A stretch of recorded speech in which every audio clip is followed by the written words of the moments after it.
Now we're going to talk about departments in Stemmons. So if we think about how people work in an organization, you have a person and the organization has some information about that person. So very often there's some kind of HR system that has a definitive record for things. So it has the person's name, maybe their address, typically has things like who they report to, who approves the time, maybe the job title. And very often there's another source of information about that person. Could be Active Directory, typically related to some kind of IT thing. And this does things like what kind of permissions they have. Maybe it handles their login, some status stuff. Maybe it has their phone number, so on and so forth. So very often in companies, these are the official and formal ways that people are tracked, and we would think of those as kind of above the line.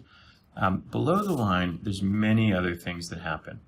Somewhere there's a list of people associated with a team, or there's maybe in CRM, this person is associated with a customer, or they're on a phone list somewhere, and we have a list of what committees they're on, and maybe they've been assigned a vehicle, so the fleet manager kind of knows who they are. Maybe there's an email distribution list, and so on and so forth.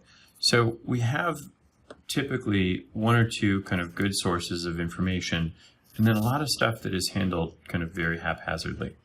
And what Departments does is to address this issue in a way that not only captures the things that we're already doing, but also lets us capture things that are typically not really even thought about as important. So what we do is we take this, we have this Departments application, and into it we put things like some basic HR data, and also we can combine Active Directory, and we end up with kind of a known profile of this person. And depending on how we configure it, typically these things can only be changed by either HR or IT, although we have some options in that area. But this is kind of the basic gist of it. Is the stuff up here is all coming from third-party authoritative systems. But there's really a lot more that we typically want to know about a person. So we think of departments in some ways as creating links between things. Let's think of some of the things we might want to keep track of. Maybe we have a fleet of vehicles. So we want to say, hey, here's vehicles, and we want to say this person A is the driver of van 12. Maybe we want to associate this person with things that they're responsible for, like computer equipment. So person A also has a laptop 12. We can go further though. We could say maybe this person has certifications, okay, or CPR, or maybe they're allowed, they're an electrician, and so on and so forth. So we have things that can kind of come up that we can connect this person to. And typically, these are things that are important to the organization, but are not anticipated by an IT system or an HRIS system. When we use departments to connect this person to things, we have two options. One way is just a straight association. We call that an entity association. And that's really a direct connection between a person and some entity. Okay, that entity could be anything. It could be an asset of some kind. Maybe it's a computer that they're assigned. It could be a team that they're on. It could be a region that they're in. Maybe they're associated with a particular company if you're running multiple companies. The other thing is it could be what we call an entity role association. And in that case, we're not connecting the person directly to something.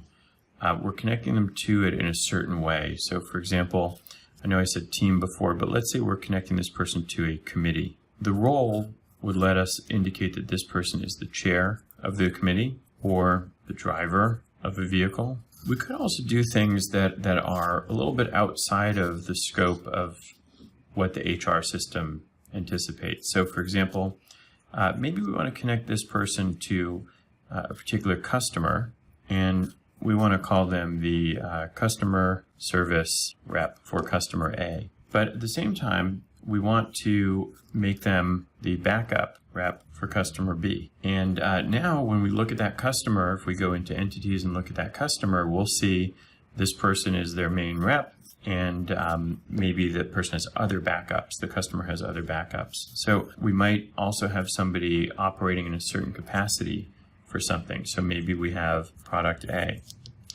and we're going to make this person public relations rep for that product. So if there's a press call about that product, we can go to that product and look up who that person is. And what's interesting is we wind up with one person having a profile that connects to a lot of different things. And whether it's an entity role association or a straight entity association, we can look at that person's profile, but also looking at it from another way, we could, for example, look at this region and say, show me everybody who's in that region. And because we've created that link in departments, we would be able to pull a list of people that are in that region. Or we might want to say, show me a list of people that are committee chairs, and we're able to pull all of those people. When we think about the things we can do, maybe it's everybody who is associated with this particular product. Now, because we have this place to make these connections in a way that is structured, as opposed to being stuck with just the HR system, which really only cares about a few things, right? It's not connected to your products and your committees and everything, or your IT system that tends to be focused on things like permissions and security and so forth, but they don't really want people in there monkeying around with creating new things. We can find out a lot of information about the person. So what is this person doing? But we can also look at one of these things and say, hey, let's see everybody who's a PR rep, and maybe we're going to give them media training. Or maybe we want to look at this region and notify everybody that there's a hurricane. Or maybe we want to look at all the people that are committee chairs and give them a little bonus because they did such a good job of stepping up and taking on additional responsibilities in the company. So this concept of being able to link people to things in different ways is usually not really available in a company, and you have to just kind of run around and ask everybody, hey, who's on that committee, or who's got approval authority? That's another big one here, by the way, is to give somebody approval authority for certain types of things. Now, it's not only somebody being able to look it up, but if we want to use this connection for some kind of robotic process automation or some kind of AI algorithm or machine learning model or something, is we now have a place to point these things to say, hey, we want to route this to somebody, for example, who has approval. So departments lets us do all of those things, and there's one more thing that it does that's pretty interesting. We bake into departments this concept of departmental hierarchy. And departmental hierarchy is a way of kind of understanding what happens in a company and structuring it and then letting people be in a certain place. So we start with kind of a very high level. So we'd say the name of the department. And then within a given department, we have multiple subdepartments.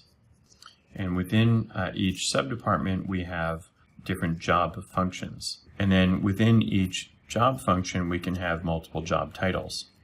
And we think of this hierarchy as something that is extremely useful because most companies really do kind of want to interact with people at some level in this hierarchy. So what happens is, within a certain job title, you have several people. Maybe there's hundreds, maybe there's just a few. It could just be one person in a job title. And once this person is associated with this job title, they also are automatically associated with that job function, with that subdepartment, and with that department.